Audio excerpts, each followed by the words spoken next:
For the third time this week, the HOA president drove straight through my ranch gate and destroyed my sick wife's healing garden. That was the morning I decided it would be the last time.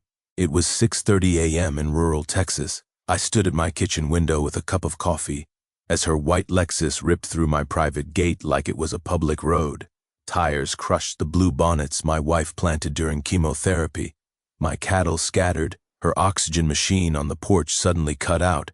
She never even slowed down. What this HOA Karen didn't know was that I had spent the entire weekend installing solid steel Bollards right across that driveway. And the very next time she tried to use my land as her shortcut, her Lexus never made it through my gate again. What would you do if someone kept driving through your dying wife's sanctuary? My name's Clayton Rivers. I'm 58 years old, retired after 28 years in the Marines, where I specialized in hydraulic systems on aircraft carriers. Now I tend cattle and care for my wife Sarah, who's fighting stage 3 breast cancer on our little piece of heaven in East Texas. We bought this ranch 5 years ago when Sarah got her diagnosis. The doctors said stress was her enemy, so we found 200 acres of rolling pasture with a creek running through it. Sarah fell in love with the idea of creating a butterfly sanctuary, native Texas wild flowers that would attract monarchs during their migration. On her good days between chemo sessions, she'd sit on our wraparound porch, oxygen tank beside her chair, watching those orange and black wings dance through her garden. The ranch sits about 2 miles outside the city limits, surrounded by open land and one fancy subdivision called Meadowbrook Heights. 200 homes, all beige stucco with red tile roofs, where the HOA makes sure every mailbox is exactly the same shade of forest green. Our trouble started 3 months ago with Brenda Winchester, 52 years old, pharmaceutical sales manager and the iron-fisted president of the Meadowbrook Heights HOA. This woman drives a white Lexus GX 470 with a blessed vanity plate and enough live, laugh, love bumper stickers to make you nauseous. One morning I'm checking fence posts when I hear this ATV engine coming across my property. I follow the sound and find Brenda Winchester measuring my gate with a tape measure. She's wearing a navy business suit and high heels completely out of place on a cattle ranch. "Ma'am, this is private property," I tell her, keeping my voice calm like the Marines taught me. "Could you please use the public access road?" She looks at me like I just asked her to eat dirt. "I've been using this road since before you moved here. There's a historical right-of-way to our water pump station. Deal with it." Now, I've dealt with roadside bombs in Afghanistan and drunk sailors on shore leave, but nothing prepared me for the pure entitlement in this woman's voice. She climbs back on her ATV and roars off toward the subdivision, leaving deep ruts in Sarah's carefully maintained gravel path. The smell of diesel exhaust hung in the air long after she disappeared. I walked back to the house where Sarah was sitting on the porch, watching a monarch butterfly that had landed on her honeysuckle vine. "Who was that, honey?" she asked, her voice weak from yesterday's chemo session. "Nobody important," I said, but my hands were already shaking. Not from fear, from barely controlled rage. In the military, we called it seeing red. When someone threatens what you're sworn to protect, every instinct screams to eliminate the threat. But this wasn't Afghanistan, this was Texas, where we settle things legally usually. Over the next few weeks, Brenda escalated from ATV to SUV, claiming she needed efficiency to check the subdivision's water pump station. Every morning at exactly 7:15, that white Lexus would come tearing through my gate, past my house, through Sarah's garden, kicking up gravel and dust. The cattle learned to scatter when they heard her coming. Thunder. My prize Angus bull jumped a fence section trying to get away and gashed his leg on the barbed wire. $800 in veterinary bills and scattered feed later. I was starting to understand this wasn't about water pumps. This was about control, about showing the locals who really runs things around here. Sarah stopped sitting on the porch during her treatments. "I feel like we're living in a fishbowl, honey," she told me one evening, tears in her eyes as she watched her trampled flowers. That night, I made myself a promise. Sarah's sanctuary was going to stay sacred no matter what it cost me.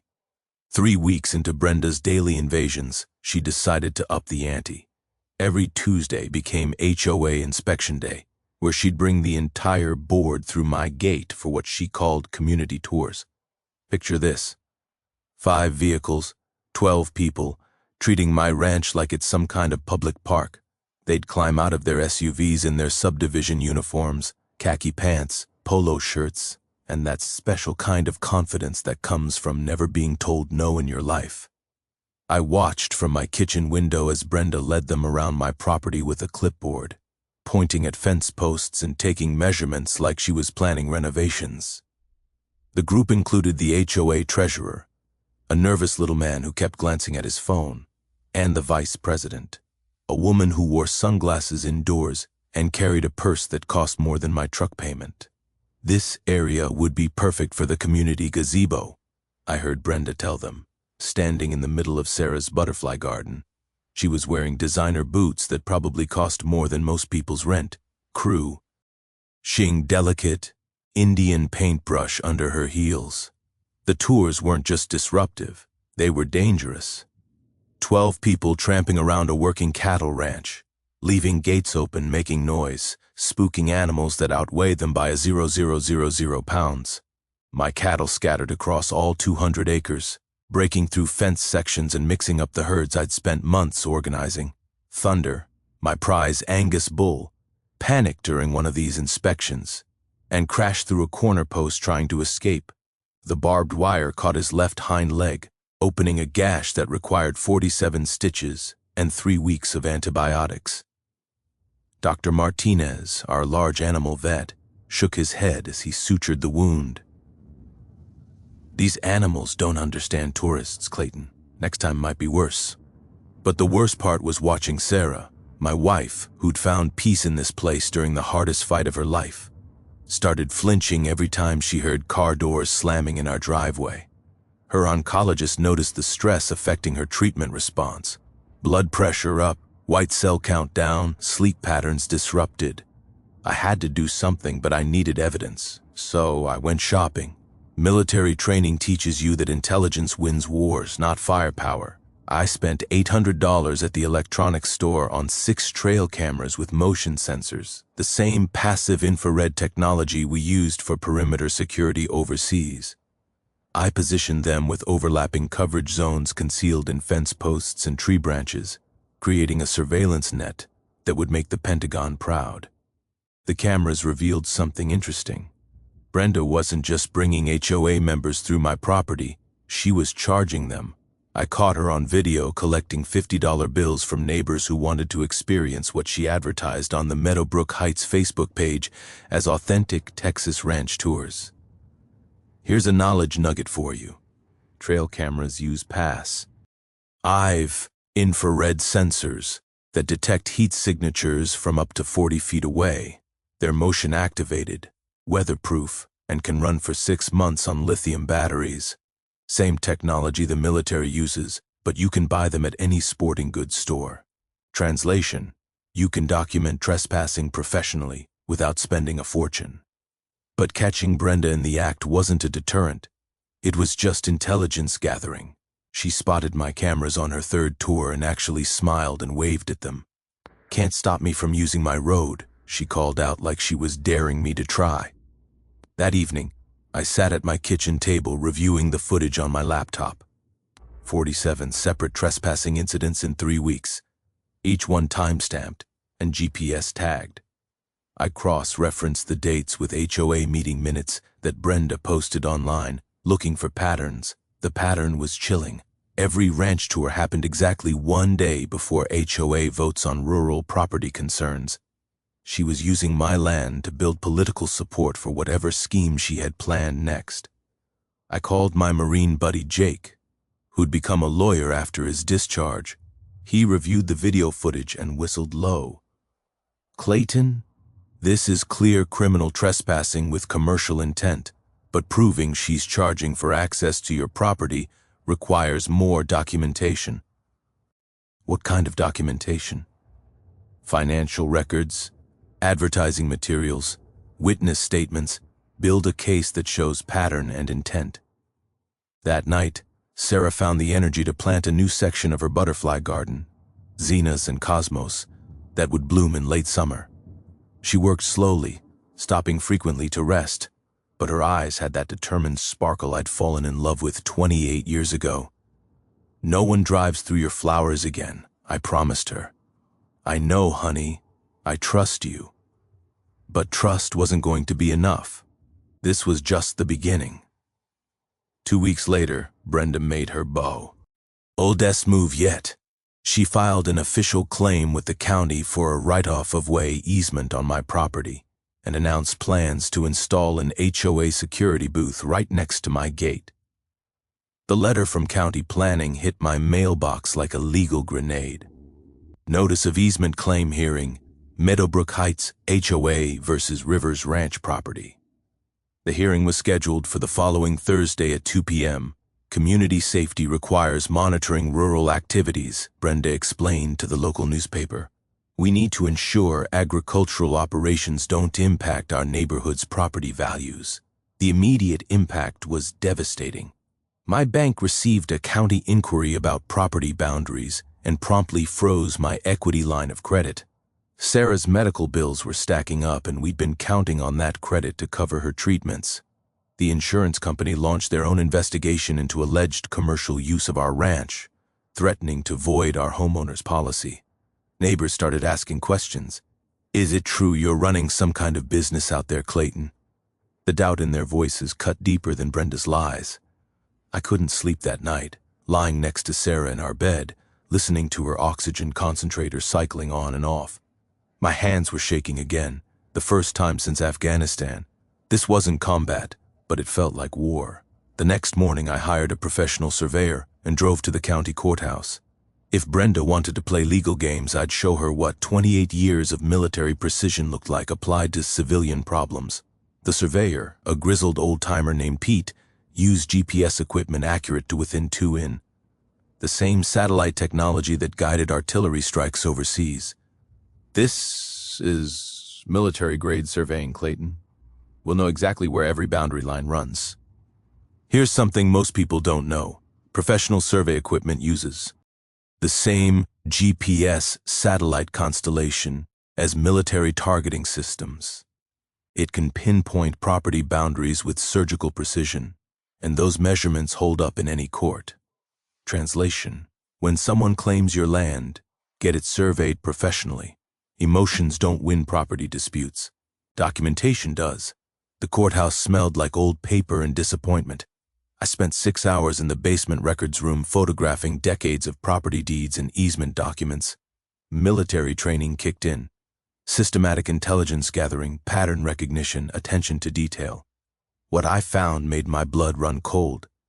There were no historical easements on my property. None. The previous owner had never granted access rights to anyone.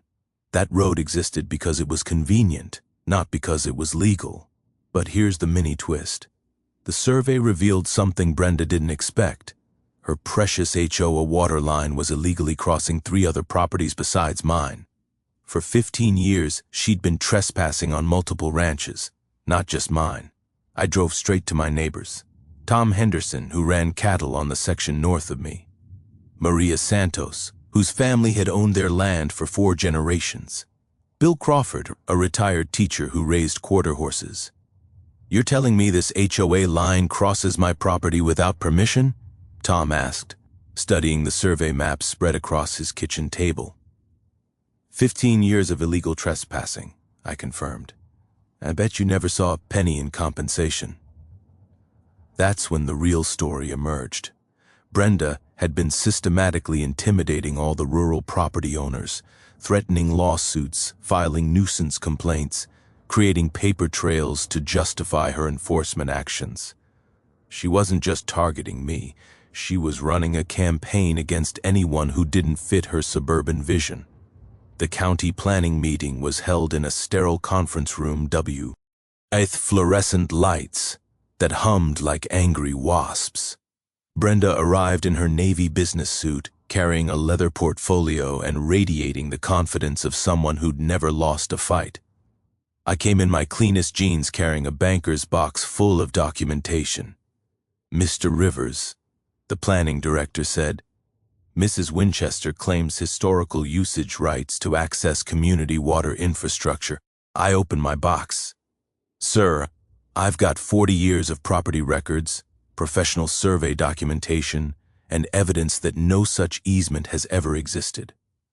Furthermore, I can prove the HOA's water system is illegally crossing multiple private properties without compensation or permission." Brenda's face went white. That's impossible." "We have documentation, ma'am. I'd be very interested to see that documentation." The planning director leaned forward. "Mrs. Winchester, do you have legal easement documents for the property access you're claiming?" I watched her squirm for 30 seconds of beautiful silence before she said, "I'll need to consult with our attorney. Then this hearing is postponed pending documentation review," the director said. As we filed out of the room, the planning director pulled me aside. "Off the record, Mr. Rivers, her claim has no merit, but she's got political connections. Document everything." That night, Sarah was strong enough to sit on the porch. We watched a pair of monarch butterflies dancing around her zinnia patch as the sun set behind our pastures. "How'd it go today?" she asked. "We're winning," I said. "But this isn't over." Brenda Winchester didn't take losing gracefully. 2 days after the county meeting, she filed a formal nuisance complaint against our ranch, demanding what she called agricultural modernization and threatening daily fines of $500 until we complied with her undefined standards. The complaint was 12 pages of legal gibberish that basically boil. "Ed down to this cattle ranch makes our neighborhood look bad, so shut it down." She claimed our livestock operations violated health codes, our structures needed inspection, and our property was reducing home values in Meadowbrook Heights by an average of $15,000 per house. The county inspector showed up the next Tuesday morning in a white pickup truck with official plates. His name was Rodriguez, and he looked like a man who'd rather be fishing than dealing with HOA drama.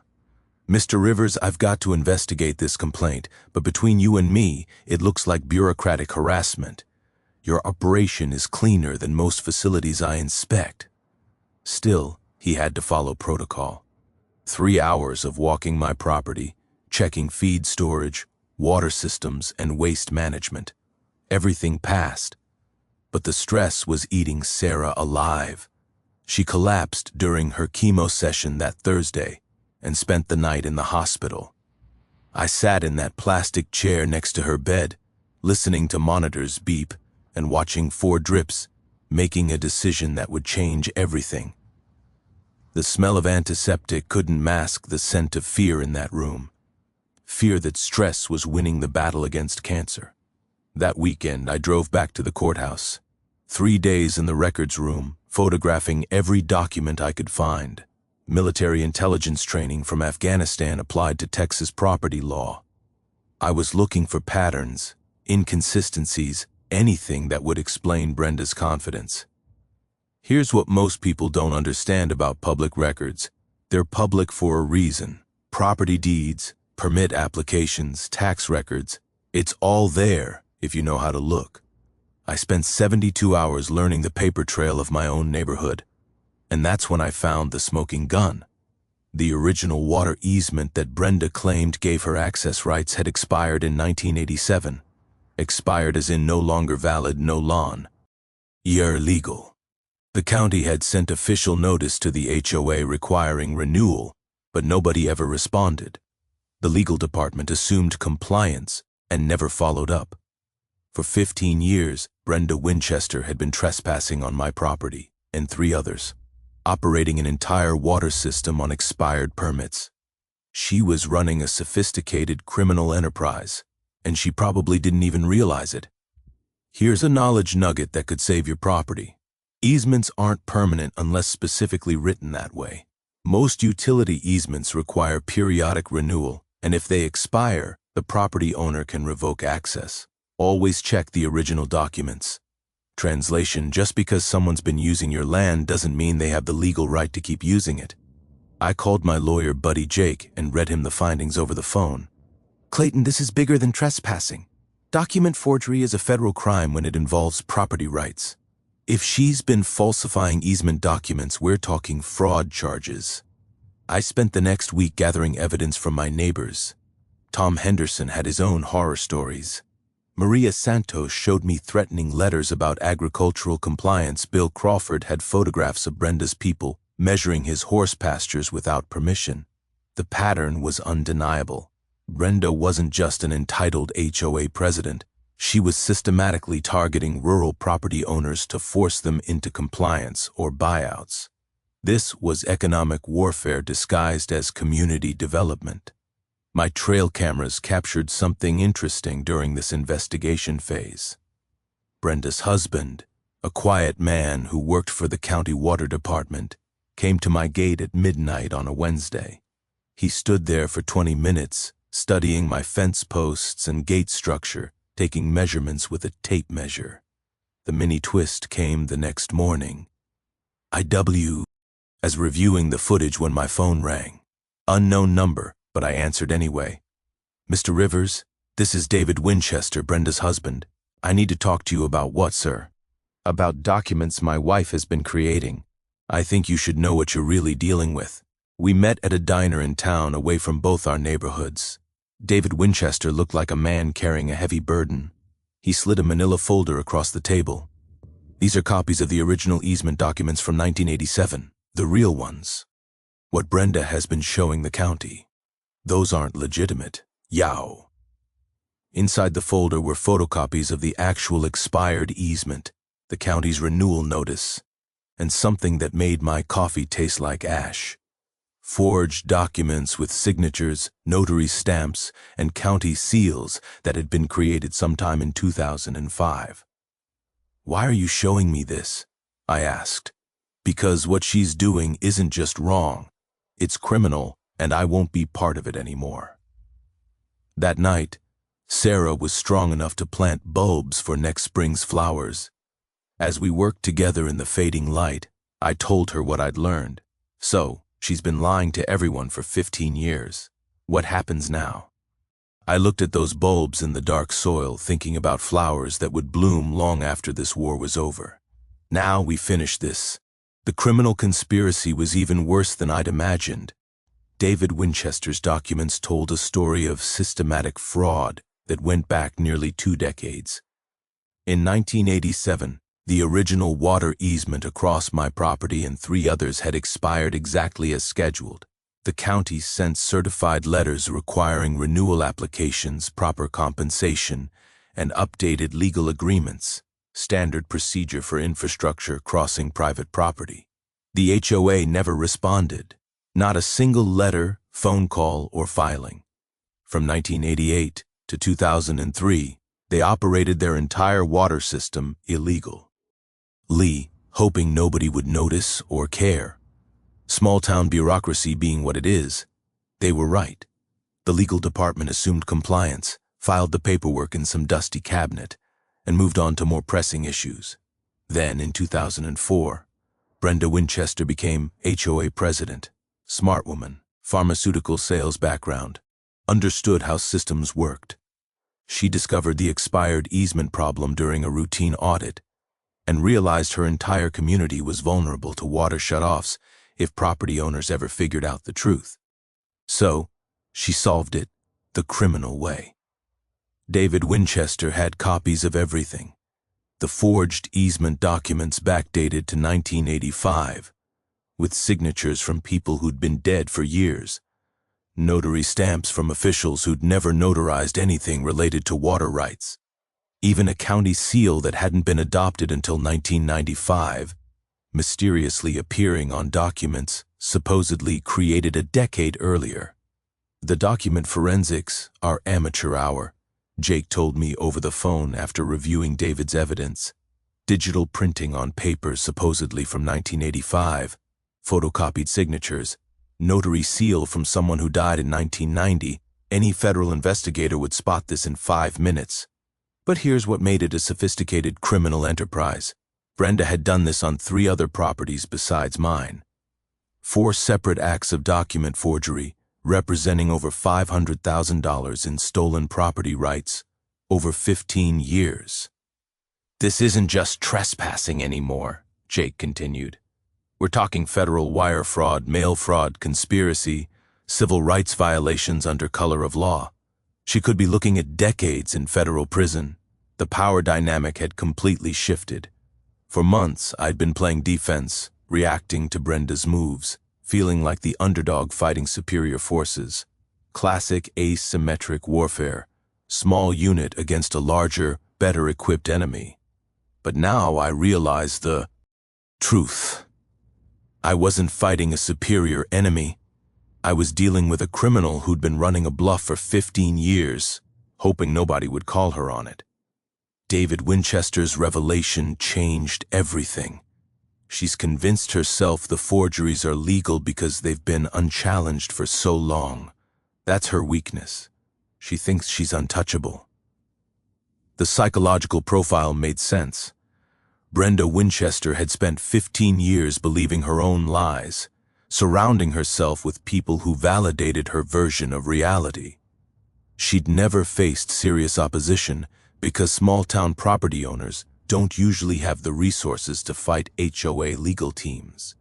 But she'd never dealt with a marine engineer who specialized in finding weak points in complex systems. I spread David's documents across my kitchen table, studying them with the same attention I'd once applied to roadside bomb patterns. Signatures, dates, notary seals, paper stock, printing methods. Everything told a story if you knew how to read it. Sarah joined me at the table, her oxygen tank humming softly beside her chair.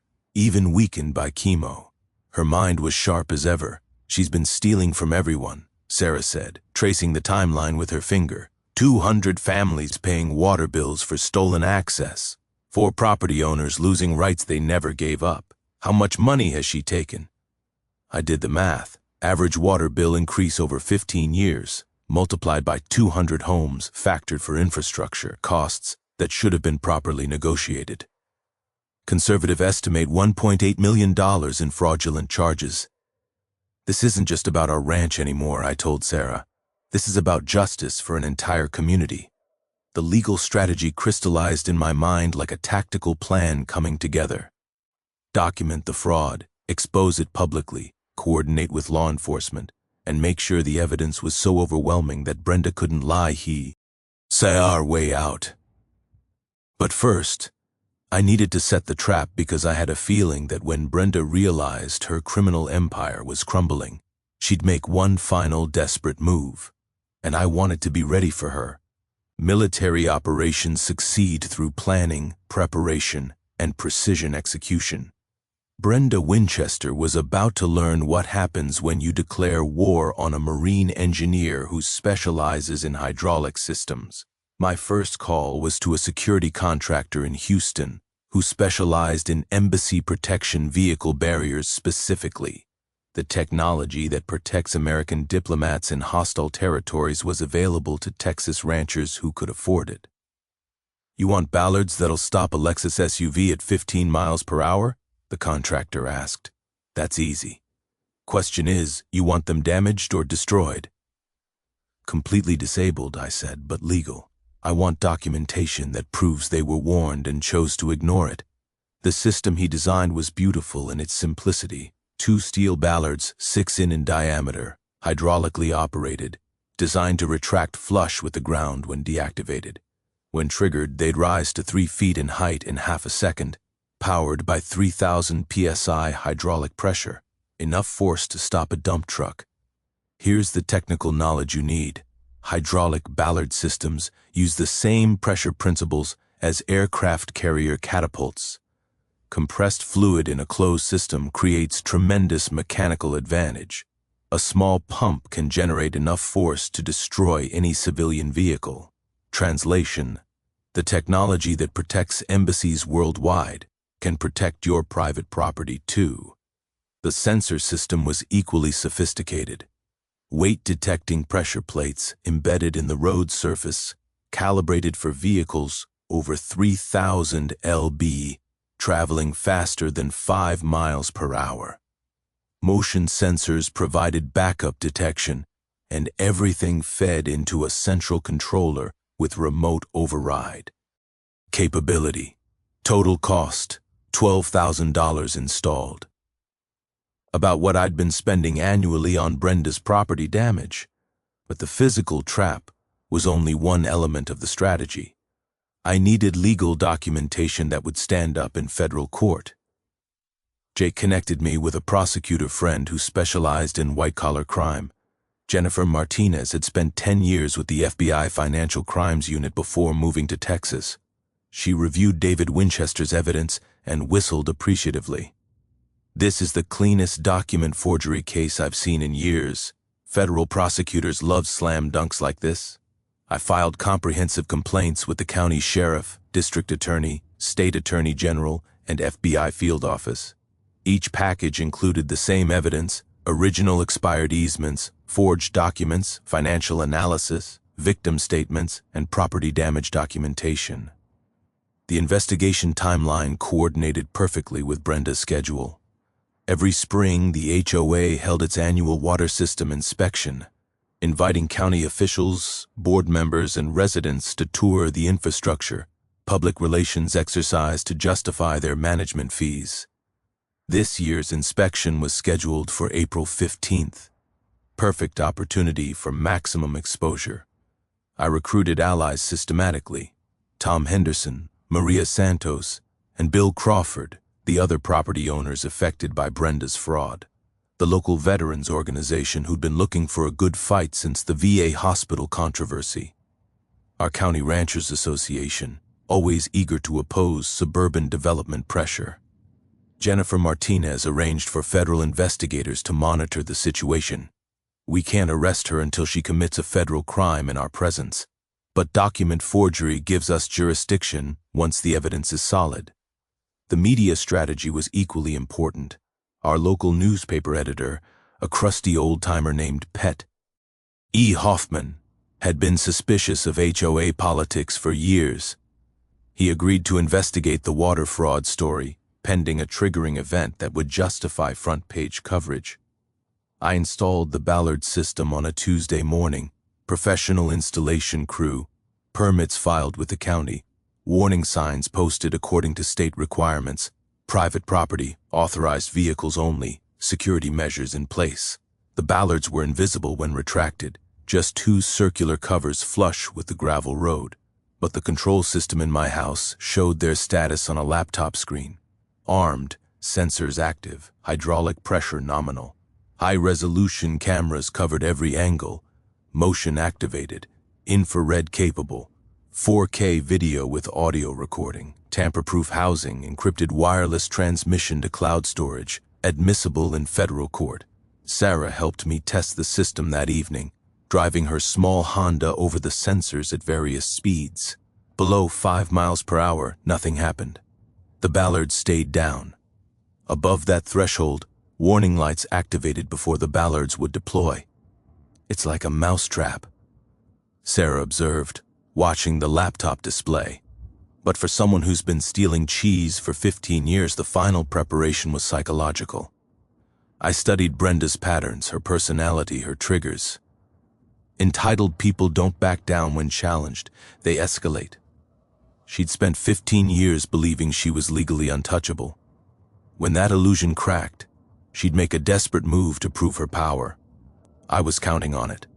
The week before the water inspection, I sent Brenda Winchester a certified letter. Professional, polite, direct. Please use public access roads for all future HOA business. Private property will be protected by security measures as of April 10th. She signed for it on a Thursday.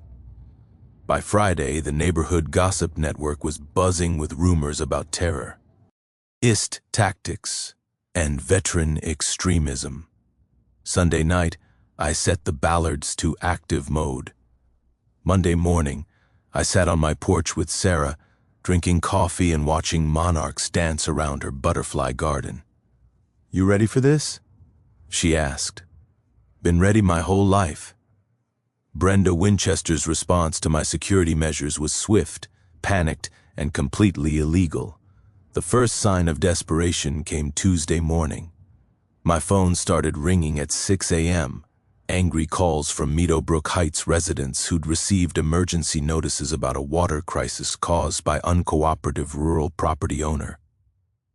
"Is it true you're holding our water system hostage?" asked Mrs. Patterson, an elderly widow who'd never spoken to me before.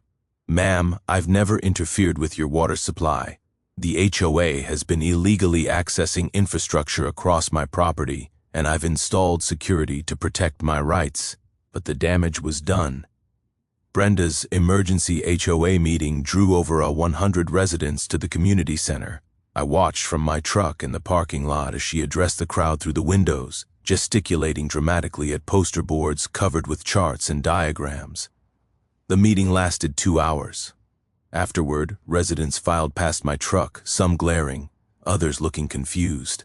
Tom Henderson stopped to talk. "She's claiming you're demanding ransom payments for water access," he said.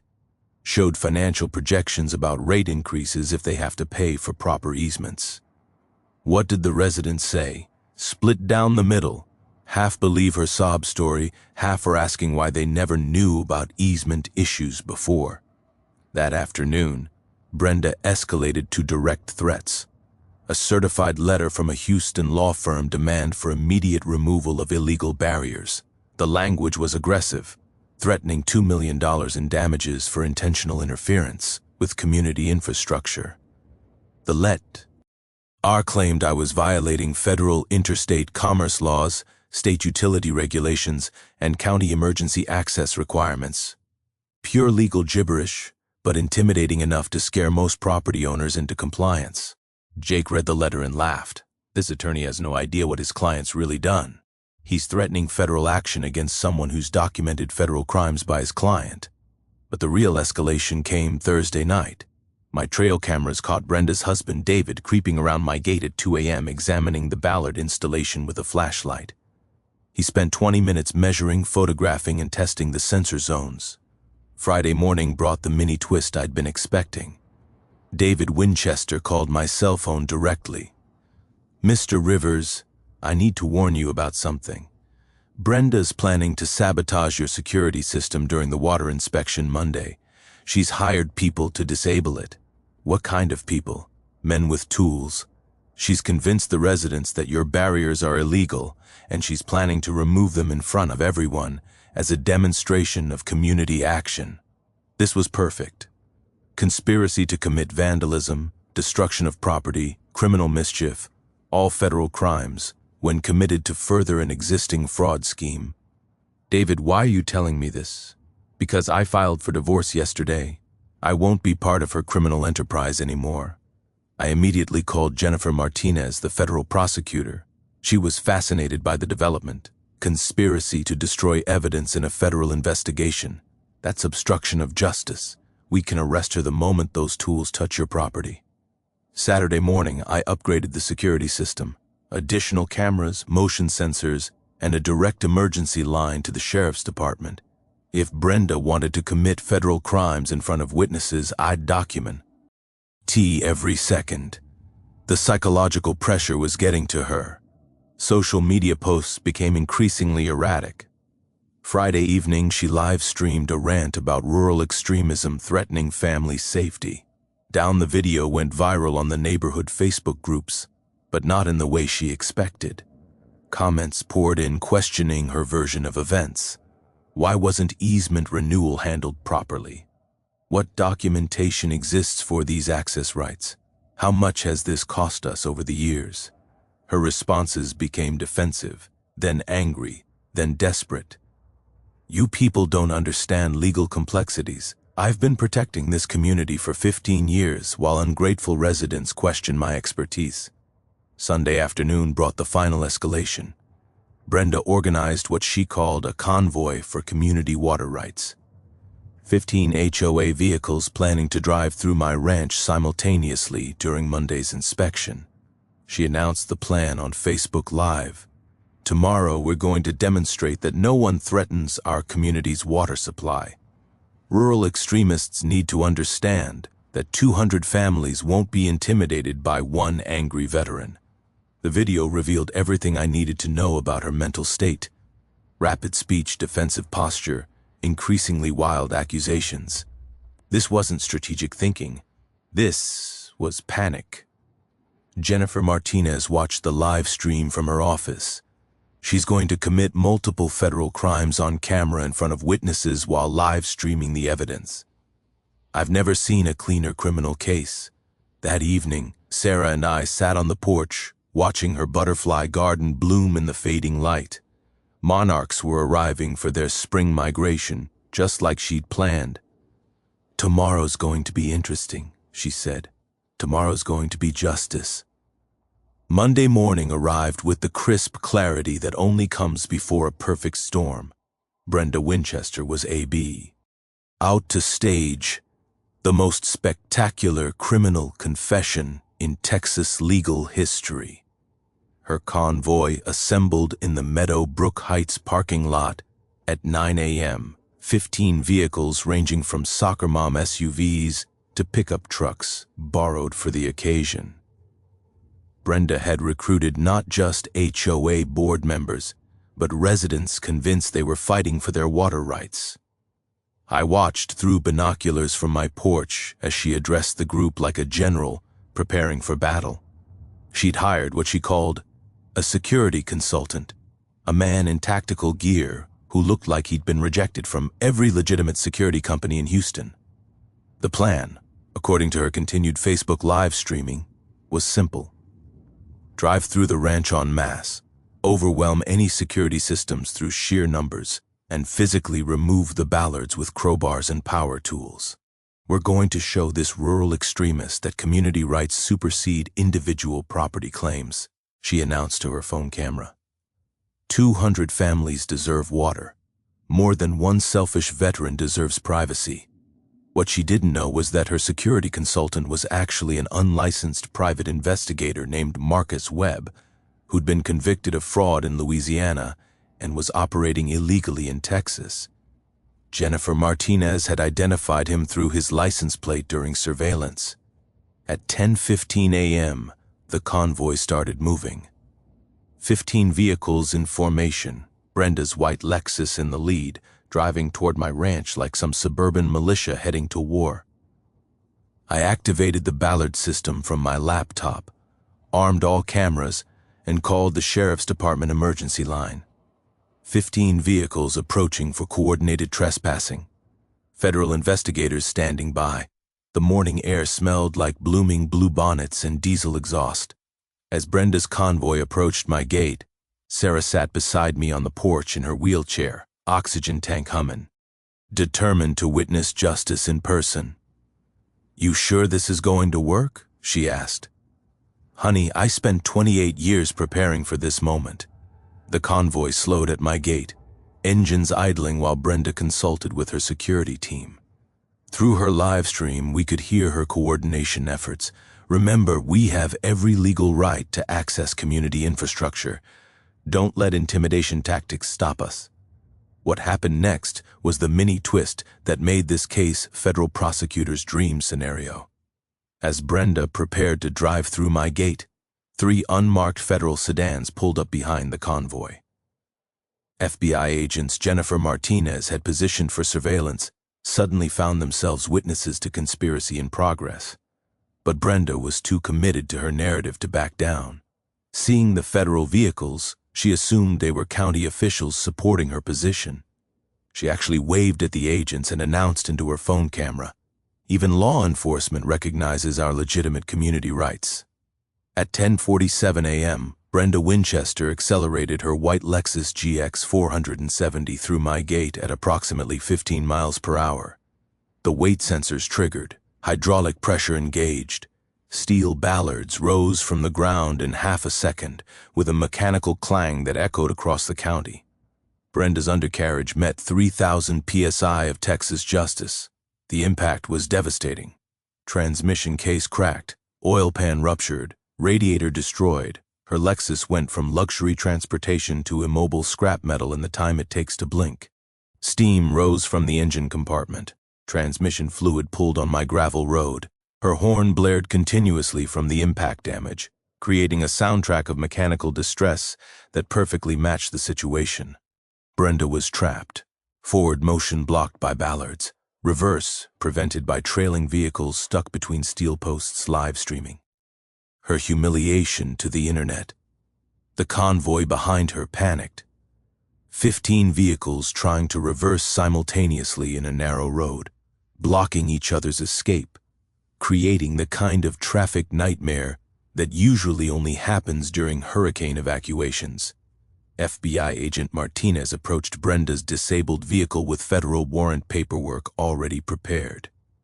"Mrs. Winchester, you're under arrest for criminal trespassing, conspiracy to commit vandalism, document forgery, wire fraud, mail fraud, and obstruction of justice." Brenda's live stream was still running, broadcasting her arrest to hundreds of viewers who'd been following her community action campaign. Comments exploded with shock, confusion, and slowly dawning understanding of what they'd really been witnessing. "This is illegal," Brenda screamed through her shattered windshield. "I have documentation. I have rights. Ma'am, your documentation consists of forged federal instruments. You've been operating a criminal enterprise for 15 years. The security consultant tried to flee on foot across my pasture, but was tackled by Agent Rodriguez near Sarah's butterfly garden. Watching a criminal get arrested in a field of blooming wildflowers felt like poetic justice. By noon, 3 people were in federal custody. 15 vehicles were impounded as evidence, and the Meadowbrook Heights water crisis was over. The smell of leaked transmission fluid couldn't mask the sweet scent of justice finally served. The scene at my ranch looked like something from a disaster movie, if disasters involved federal arrests and mechanical justice. Brenda Winchester's white Lexus sat disabled between my steel Bollards, like a monument to criminal stupidity. Steam continued rising from the destroyed engine, and that continuous horn blast created a soundtrack that could probably be heard in the next county. Transmission fluid spread across the gravel, in an abstract art pattern that would make Jackson Pollock proud. Within minutes, my ranch became the center of a law enforcement convention. 3 FBI vehicles, 2 county sheriff cruisers, 1 state police unit, and a tow truck that would need heavy-duty equipment to extract Brenda's vehicle from its steel trap. But the real audience was growing by the minute. Word spreads fast in rural Texas, especially when it involves federal arrests and mechanical carnage. Neighboring ranchers arrived on horseback and in pickup trucks. Veterans from the local VFW post came to support one of their own.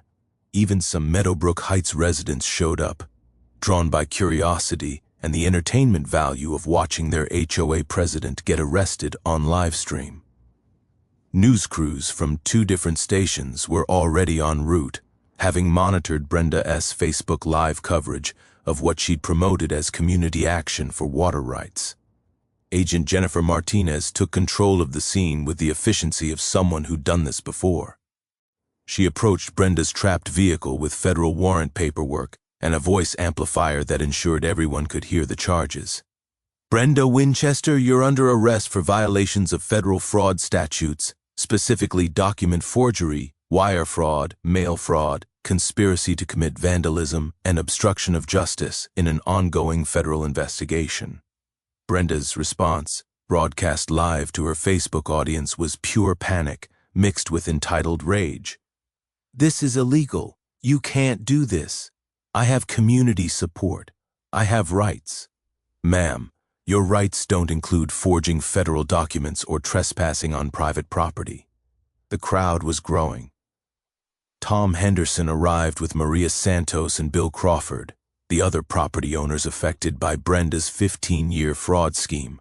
Local veterans formed an honor guard around Sarah's wheelchair, ensuring she had front-row seats to justice being served.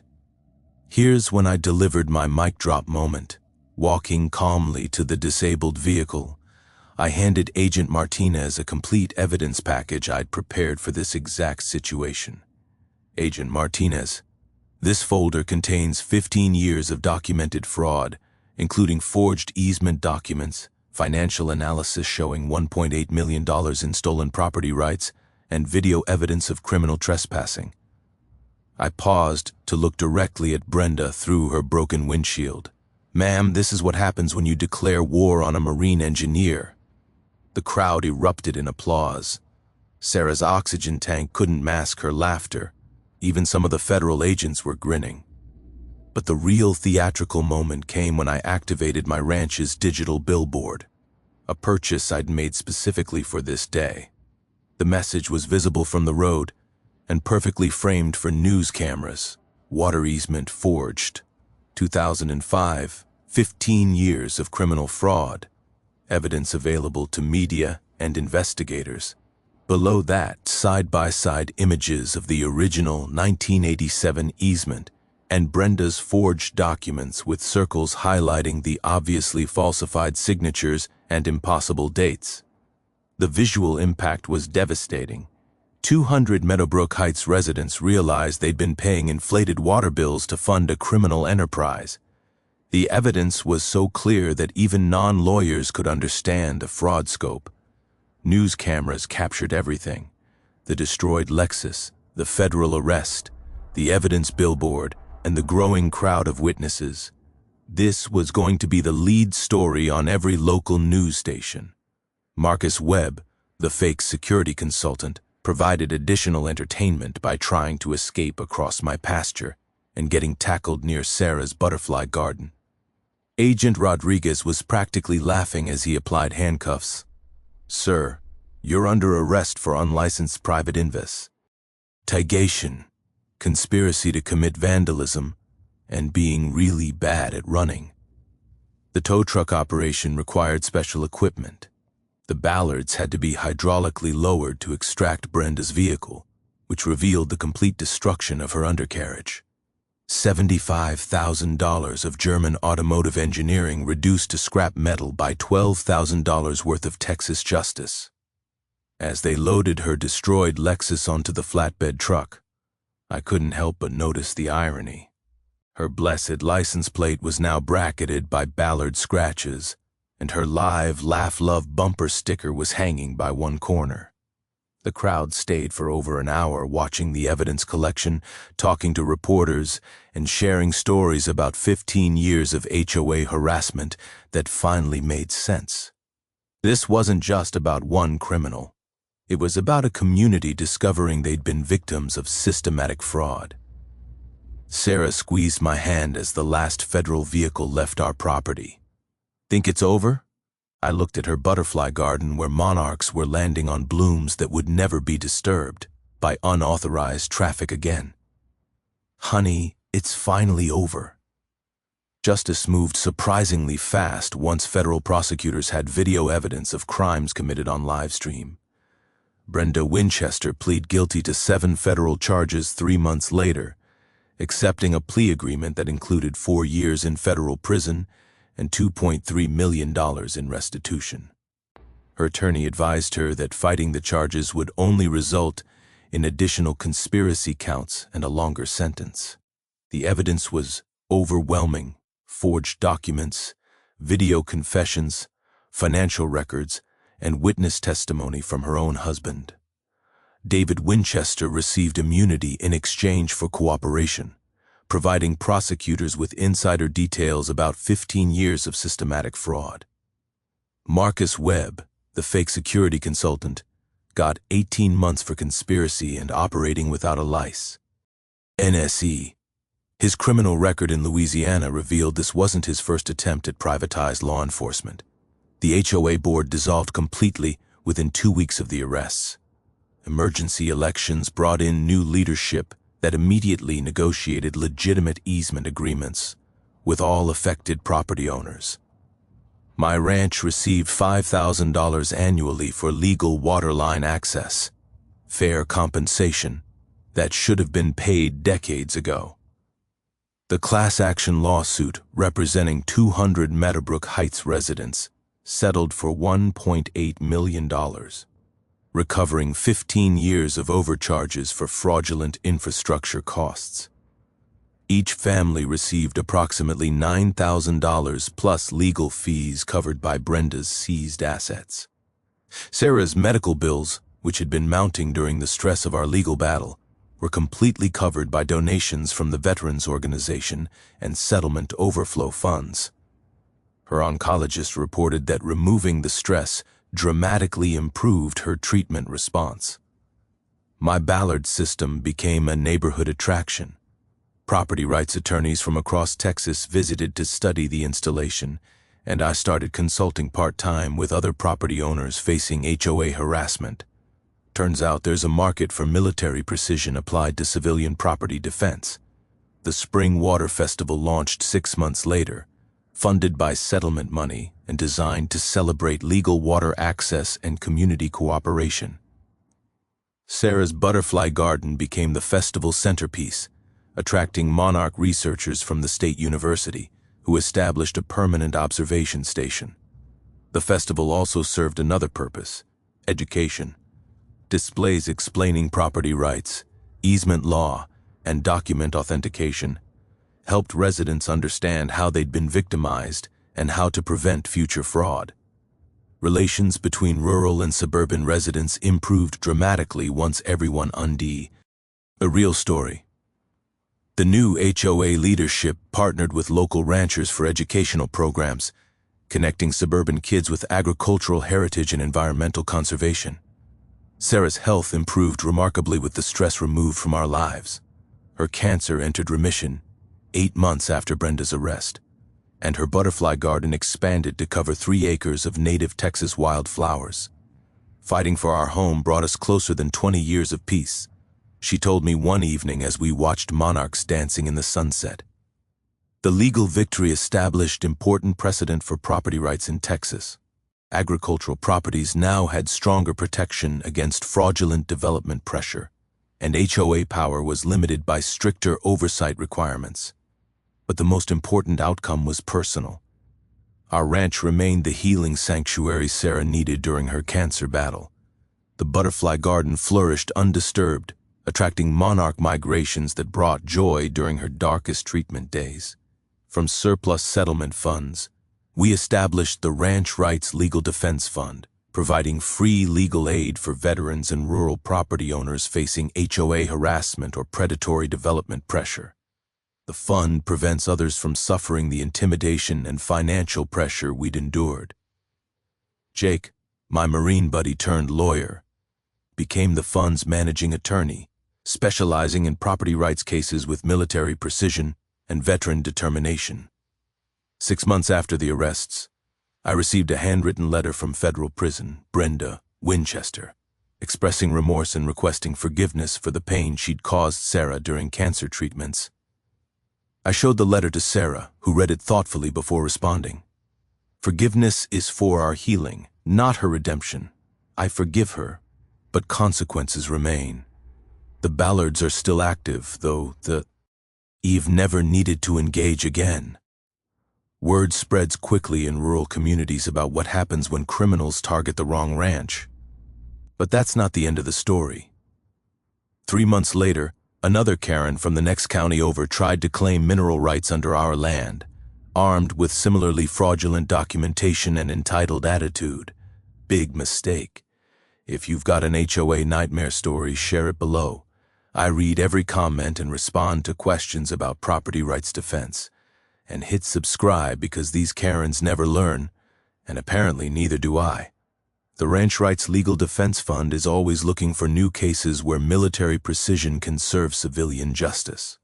Remember, your property rights are worth fighting for, and documentation beats intimidation every single.